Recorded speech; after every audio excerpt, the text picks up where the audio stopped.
Here we are, part 2 of the big book 1 finale. This was written by Aaron, and who's sitting right here. A great episode. Do you want to talk a little bit about the writing process, Aaron? I'd be glad to. All right, there's a lot of great stuff that goes on. It's funny that you mentioned that the episode was written by Yeah, I me, know it is, isn't it? because at the end of every episode you usually see written by so-and-so.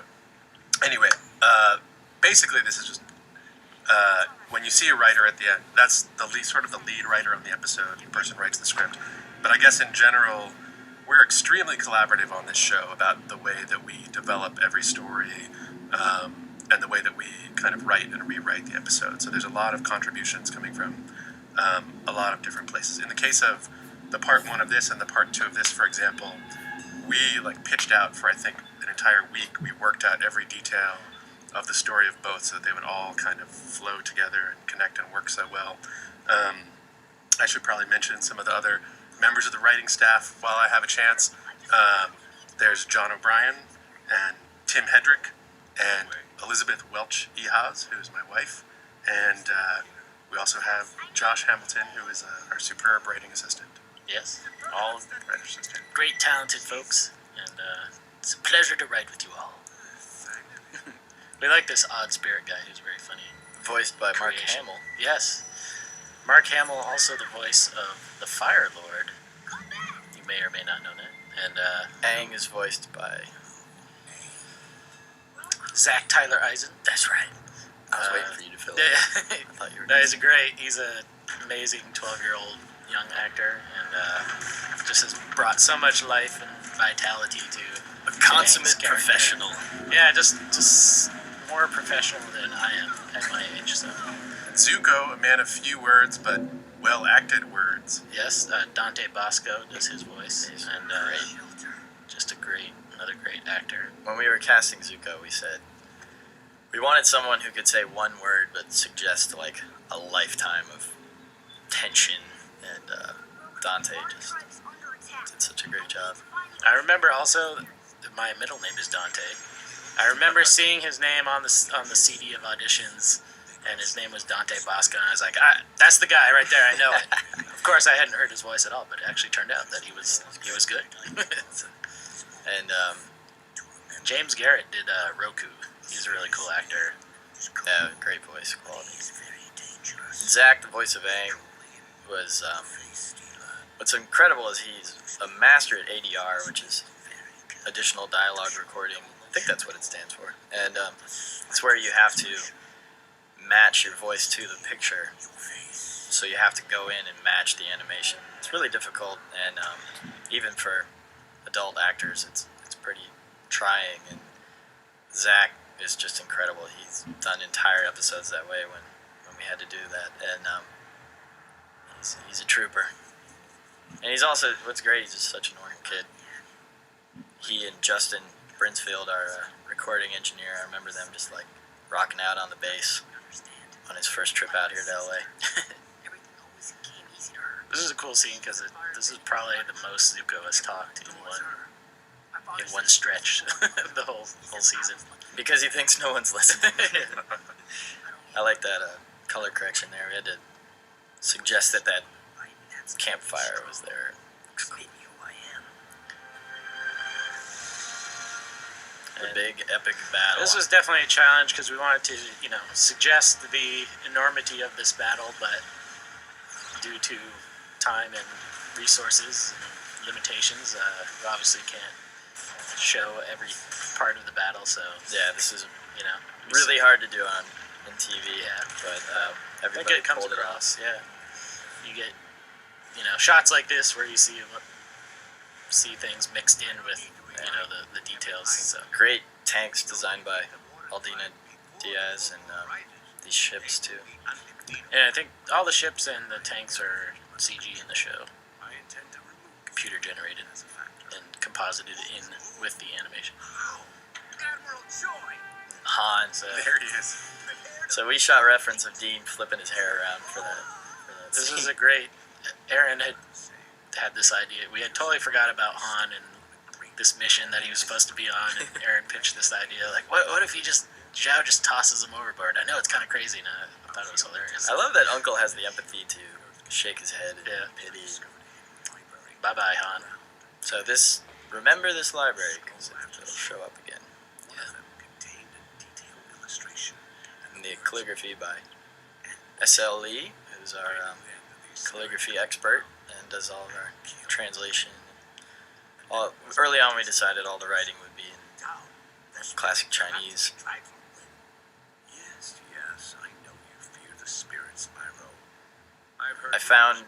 I think I searched Chinese calligraphy on the internet. His website came up first. Clicked on it, sent him an email, and an hour later he called me. Just got really lucky. I love the sound design in the spirit world. Ben Wynn did a really cool treatment, a lot of reversed sounds. So what do you like most about this Spirit World, Aaron? Because you wrote the Spirit World episode 107 as well. I feel that you have a special affinity. I do. I think I enjoy the sense of discovery and ancientness, and I don't know. Cool. There's Yeah, a lot of odd possibilities Yeah. in the spirit world.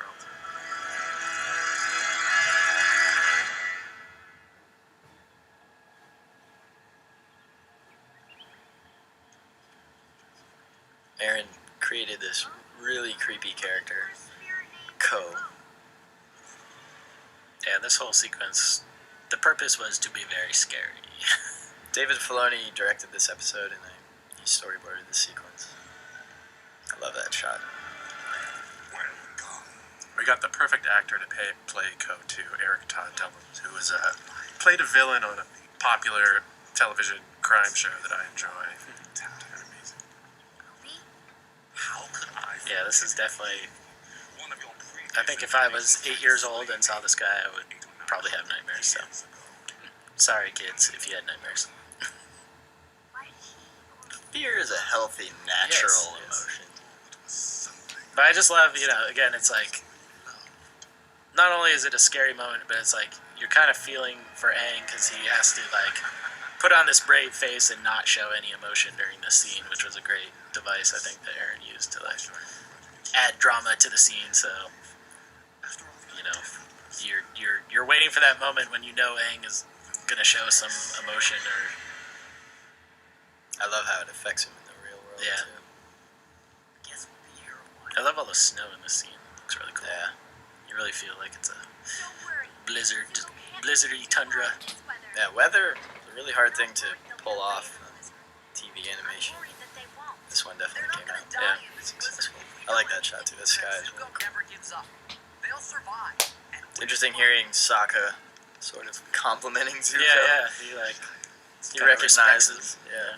So, how may I help you? I need to find the moon and the ocean. Their spirit names are Twee and La. Push. Really creepy sounds Ben Wynn did for Ko's movements. Please, help me find them. An entire culture could be destroyed if I don't get their help. Oh, you think you need their help? I like all the different faces we see of Ko, too. It's like It's a great. kind of monster faces and people and animals. How can I find them and protect them? There were even more. Yeah. We just couldn't fit them all in. Ko has quite a collection. Yeah. And ocean. I think we may hear more from Ko at some point. In the future, they balance each other. Push and pull. Life and death. Good and evil. Yin. So I like it. Yeah, so here's the moment where he realizes the importance of the koi fish that we saw earlier. Fish. I must be going. Almost caught him. Yeah. I love that read that Zach did for Aang. It's totally deadpan. The spirits are in trouble. I need to get back to the physical world. A friend is here to guide you back. Hey, bye! Hey Bye returns from... He was in the Spirit World episode 107. The panda guy. So here's some more battle. Fire Nation is on the winning side until The moon. we see the moon. So, yeah, back to that idea that the natural phenomenon accentuates the bending I love the sound design there. It's great. I get to see Paku really show his masterful skills here. It's cool. And this idea of this kind of like waterbending serpent is from one of the earliest concept sketches that we did, I believe, for the development of the show. It's kind of what Aang does a little bit in 102, where he comes out of the water in that water spiral. This is where I came in. But how do I get back? Then Miyuki boarded this part. She's great with the animals and kind of the fanciful elements of the show.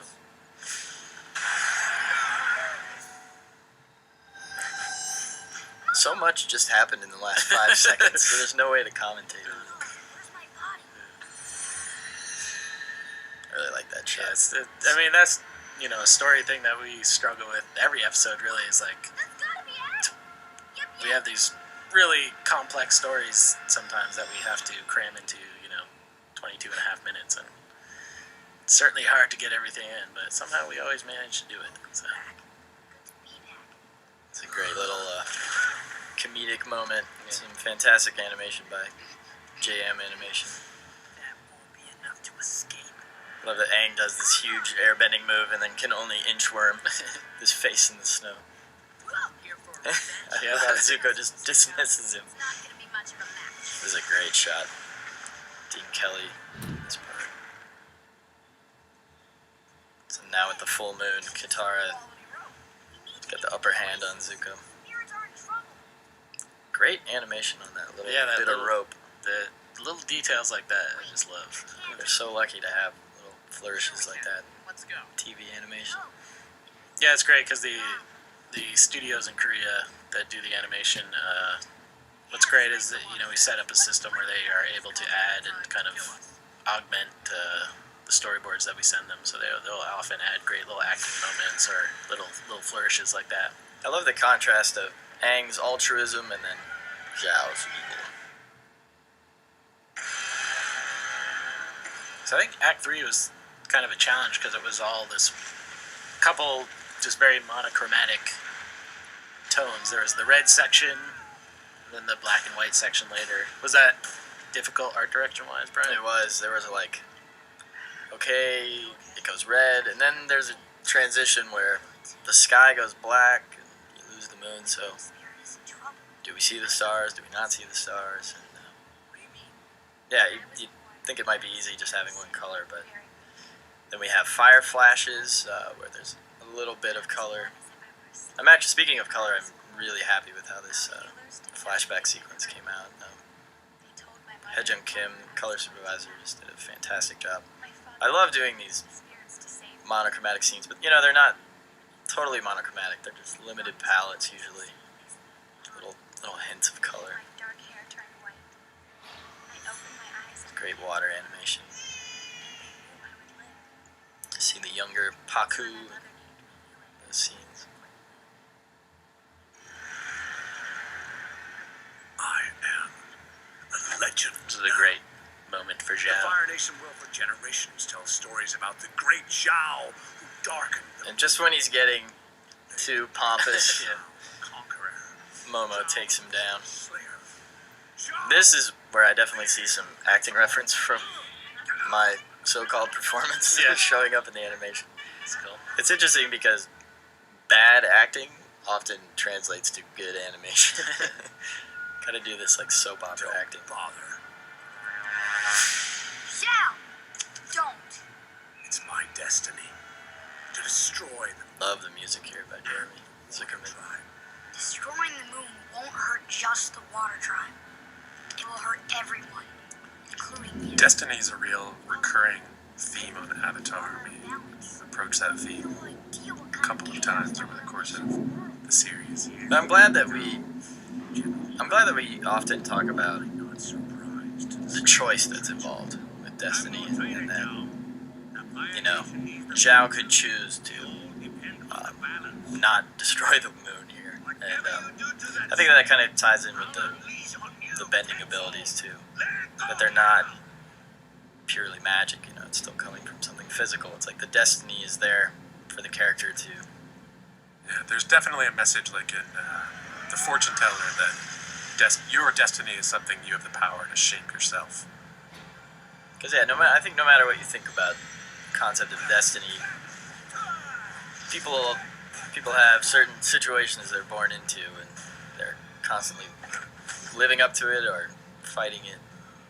There was a scene that was difficult with the flashes of fire. Yeah. What I love about that is seeing Uncle, beat up some guys because he's usually very peaceful and. Yeah, we only and hear everything. about his former days as the but general. moments like that, you know that he's not one to be messed with. So. So that's a cool sound effect that's Ben has put together that combines multiple voices as kind of this idea that Aang is speaking with the voice of all these former avatars Simultaneously. Yeah, in his former lives. Great sequence by Dave Filoni here. That came out great. Yeah, I love that moment. You should see Dave's storyboards for this with all the marker renderings of this lighting effect spreading out through the city. It's really incredible. Yeah, Dave was a big Godzilla fan, so I think we ended up calling this guy Koizilla. Yeah, it's true. The design says Koizilla. Yeah. Another pretty tricky color correction, adding these glows and following his path through the city. But it's cool because we see Aang do the kung fu.